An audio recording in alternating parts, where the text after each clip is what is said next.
Hello, कैसे हैं आप? मैं हूं विकास और मैं हूं आपके साथ एपिसोड नंबर 46, 46वां एपिसोड। जागो भारत भागो। हाफ सेंचुरी होने वाली है and it is only getting interesting, है कि नहीं? आज हमने एक और चीज़ शुरू की है, एक नई श्रृंखला शुरू की है हिंदी में, run with fit page Hindi. ये बाई वीकली पॉडकास्ट होगा जिसमें हम फीचर करेंगे जो प्रोमिनेंट एथलीट्स हैं इंडिया के। इसमें हम फीचर करेंगे कोचेस को, डिफरेंट डॉक्टर्स को, प्राइमरली इंड्योरेंस स्पोर्ट पर्सपेक्टिव से। आई थिंक उनकी जो स्टोरीज़ हैं, उनके जो रिसर्च हैं, उनका जो काम है वो सबको पहुंचना चाहिए। एंड व्हेन आई से इंड्योरेंस स्पोर्ट, मैं स्पेसिफिकली इसलिए बोलता हूँ क्योंकि आप देखोगे हर चीज़ का सम और सब्सटेंस कार्डियोवैस्कुलर फिटनेस की तरफ ही आता है। कार्डियोवैस्कुलर फिटनेस मतलब आपके हार्ट का फिटनेस, मतलब आपके लंग्स का फिटनेस, मतलब आपकी लाइफ लाइन, राइट? मैं फिर से कहूँगा, मैं जिम वालों के अगेंस्ट नहीं हूँ। जिम जाना चाहिए और मैं भी जाता हूँ। मैं एक दिन हफ्ते में या 2 दिन हफ्ते में जाता हूँ। लेकिन जो प्राइमरी मेरी जो एक्टिविटीज़ हैं वो हैं जो मुझे एक पॉइंट से दूसरे पॉइंट तक इफ़ेक्टिवली ले जाएं। और उसके लिए जो मैं एक्सरसाइज करता हूँ वो है वॉकिंग और रनिंग, और मैं साइकिलिंग भी करता हूँ। बट जिम में मैं जाके हरदम डेली डंबल्स नहीं उठाता हूँ, because to me that's not the only way to live. To me, अगर आपको फिट रहना है तो आपको मूव करना है और आपको इफेक्टिवली मूव करना है, और इसीलिए हम प्रमोट करते हैं कार्डियोवैस्कुलर फिटनेस। एनीवे, आज के पॉइंट पे फिर से आते हैं, और वो भी एक्चुअली इससे ही रिलेटेड है। ऑलमोस्ट हर सीज़न के बाद, ऑलमोस्ट हर फेस्टिवल के बाद, न्यू ईयर पे, होली दिवाली पे, उसके बाद जब हम किसी से मिलते हैं या फिर अगर हम किसी रिश्तेदार के यहाँ जाते हैं, शादी में मिलते हैं, तो ये होता है ना यार, थोड़ा सा पेट निकल आया, थोड़ा सा ना चर्बी चढ़ गई है, थोड़ा फैट बढ़ गया है। ये बातें बहुत होती हैं और हम बात करते हैं कि हाँ, फैट रिड्यूस कर सकते हैं क्या, and different other things. But हम एक और चीज़ बात करते हैं, कहते हैं यार रोटी थोड़ा कम कर देते हैं, राइस अब हम कम खाएंगे। मैंने सुना है उनकी चाची है ना, उन्होंने रोटी खाना बंद कर दिया और देखो उनकी कमर एकदम जो है कमरा से कमर बन गई, राइट? और अलग अलग चीज़ें डिस्कस की जाती। लेकिन आप ये बताओ मुझे, रोटी में तो फैट ज़्यादा है ही नहीं है, रोटी में तो कार्बोहाइड्रेट है, राइट? आप फिर दाल खाते हो, दाल में क्या है? दाल में कहाँ फैट है, कितना फैट है? दाल में तो प्रोटीन है और एनर्जी सोर्स कार्बोहाइड्रेट है। फिर फैट कैसे हो जाता है हमारी बॉडी में, राइट? हम क्यों बोलते हैं कि यार चर्बी चढ़ गई, फैट हमारा बढ़ गया है और मुझे वेट लॉस करना है? जब हम कहते हैं वेट लॉस करना, जनरली वी मीन कि हमें फैट लॉस करना है, करेक्ट? तो उसके बारे में थोड़ा बात करते हैं। मैंने कई बार पहले ये बात किया है कि जो मैक्रो न्यूट्रिएंट्स होते हैं, 3 जो बड़े न्यूट्रिएंट्स होते हैं, मैक्रो मतलब ज़्यादा क्वांटिटी में जो आप न्यूट्रिएंट्स जो आपको चाहिए, दैट इज़ मैक्रो न्यूट्रिएंट। जैसे अर्थशास्त्र में समष्टि और व्यष्टि होता है, राइट? Macro and micro. उसी तरीके से यहाँ पे मैक्रो न्यूट्रिएंट्स और माइक्रो न्यूट्रिएंट्स होते हैं। आप देखोगे मैक्रो इकोनॉमिक्स में आप कंट्री की बात करते हो, माइक्रो इकोनॉमिक्स पे आप इंडिविजुअल लेवल पे बात करते हो, उसके डिसीजन मेकिंग की बात करते हो। यहाँ पे मैक्रो में आप पूरे शरीर के बारे में बात करोगे और माइक्रो में छोटी छोटी क्वांटिटीज़ के बारे में जो कंट्रीब्यूट करेंगी आपकी सेहत के लिए, ठीक है? तो वापस आते हैं कि जो मैक्रो न्यूट्रिएंट्स हैं, प्रोटीन, फैट और कार्बोहाइड्रेट, ये तीनों एनर्जी के सोर्स होते हैं, ठीक है?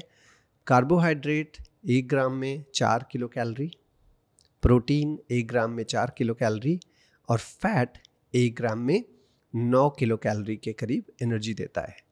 और ये जो फैट की हम बात कर रहे हैं, जो हमारी बॉडी में फैट डिपॉजिट होता है, कोई ज़रूरी नहीं है कि ये फैट आप जो खा रहे हो उससे ही आए, ओके? मैं बताता हूँ फैट आपका कन्वर्ट कैसे होता है। जब आप खाना खाते हैं, मान लीजिए उसके बाद आप सो गए, मैं नहीं कह रहा हूँ सोना नहीं है, ठीक है? मैं खाली एग्जाम्पल दे रहा हूँ। मतलब आपने खाना खाया या कुछ भी आपने खाया, उसके बाद आपने पर्याप्त एक्सरसाइज नहीं की, मीनिंग दिन भर में आपने पर्याप्त एक्सरसाइज नहीं की, आपका जो कैलोरी कंजम्पशन है वो ज़्यादा हुआ बट एक्सपेंडिचर कम हुआ। ज़्यादा आपने खाया, कम बाहर निकाला, पॉटी करके नहीं, एक्सरसाइज करके, ठीक है? कम निकाला, तो उससे क्या हुआ, आप कैलोरिक सरप्लस में आ जाते हैं कि जितनी आपको ज़रूरत थी आपकी बॉडी को, आपके इंजन को, अपने सिस्टम को चलाने के लिए, उससे ज़्यादा आपने कैलोरीज खाई। और जो कैलोरीज आपने खाया वो आपने खाया प्रोटीन, फैट और कार्बोहाइड्रेट तीनों रूप में। ट्रस्ट मी, अगर मैं आज आपको बोलूँ 2000 कैलोरीज का ना आप फैट खा लो, आप जिंदा नहीं रहोगे डाइजेस्ट करके, ठीक है। आपको 2000 किलो कैलोरीज खाली फैट खाने में आपको 200-250 ग्राम आपको फैट खाना पड़ेगा। मतलब आप समझ लो 250 ग्राम आपको ऑयल पीना पड़ेगा। ऑयल में क्या होता है, सिर्फ फैट होता है। या घी आपको खाना पड़ेगा जिसमें ऑलमोस्ट 100% फैट होता है, राइट। तो आप क्या खाते हो, खाने में आपके तीनों चीज़ें होती हैं, प्रोटीन, फैट और कार्बोहाइड्रेट। और जो भी एनर्जी जो आपकी बॉडी में बची रहती है, चाहे वो प्रोटीन हो, कार्बोहाइड्रेट हो या फैट के रूप में जो भी आपने इंजेस्ट किया है, वो आपकी बॉडी में जाके सरप्लस फैट के रूप में बदल के स्टोर हो जाती है, ठीक है।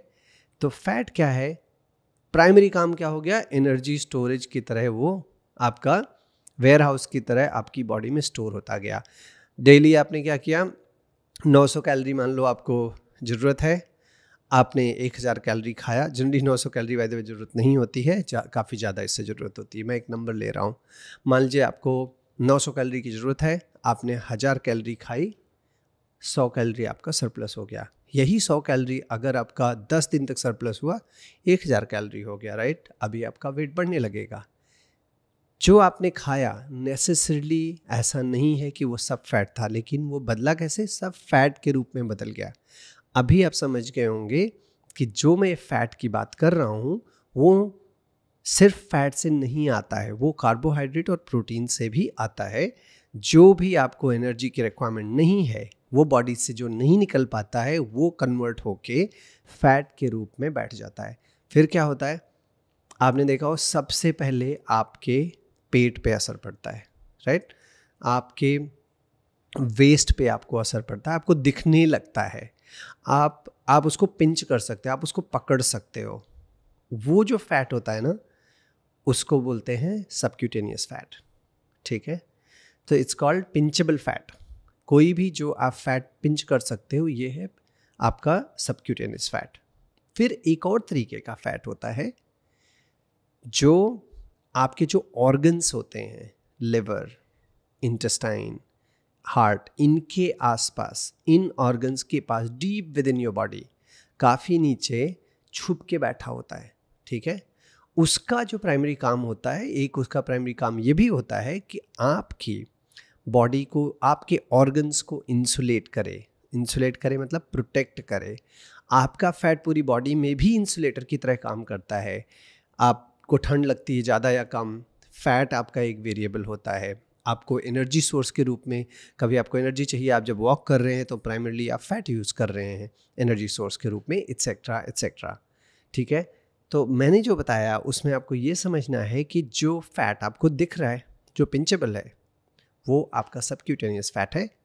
और जो आपको दिख नहीं रहा है लेकिन वो फैट है आपके ऑर्गन्स के पास, लिवर से उनकी प्रॉक्सिमिटी ज़्यादा होती है, ज़्यादा नज़दीक होती है, उसे बोलते हैं विसरल फैट। वो पिंचेबल नहीं होता बट प्रेसेबल हो सकता है, ठीक है, कि आप किसी तरह प्रेस कर सकते हैं बट वो पिंच नहीं कर सकते, मतलब आप पकड़ नहीं सकते, क्योंकि वो बॉडी में काफ़ी नीचे होता है। आपकी स्किन के जस्ट नीचे जो होगा that will be subcutaneous fat. अभी जब आप देखते हैं ये फैट तो आपको लगता है यार मैं भी क्या करूं, मुझे अपना कमर कम करना है, मुझे अपना वेस्ट कम करना है, मुझे थाइस पे हमारे फैट दिख रहा है, etcetera etcetera, I want to reduce. और आप जिम जाते हो दौड़ के, जिम में क्या करते हो, आप डंबल भांजते हो, बारबेल उठाते हो, बेंच प्रेस कर सकते हो, हाँ गुड, उन मसल्स के लिए अच्छा है जिन मसल्स को आप एक्सरसाइज कर रहे हो। लेकिन फैट कहाँ है, आपके वेस्ट पे, आपके चेस्ट एरिया में, ब्रेस्ट एरिया पे, और आपके ऑर्गन्स में, आपके थाइज में, एक्सेट्रा, राइट। आप एक्सरसाइज क्या कर रहे हैं, एक डिफरेंट मसल ग्रुप की। लेकिन मैं आपको ये भी बताना चाहूँगा, सबक्यूटेनियस फैट और विसरल फैट में आपको पता है कौन सा वाला फैट ज़्यादा डेंजरस है, दैट्स विसरल फैट, यस। जो आपको दिख रहा है वो नहीं, जो विसरल फैट है, जो आपके लिवर के पास है, जो इंटेस्टाइन के पास है, जो आपके हार्ट के पास है, वो ज़्यादा डेंजरस है।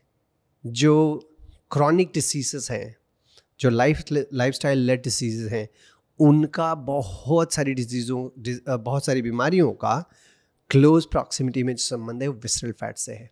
अब आप ये बताइए, जब आप एक्सरसाइज करना शुरू करोगे, स्पेशली कार्डियोवैस्कुलर एक्सरसाइज, तब सबसे पहले जो फैट रिड्यूस होना शुरू होता है because of liver's proximity to it, liver के नज़दीक होने की वजह से, वो है आपका विसरल फैट।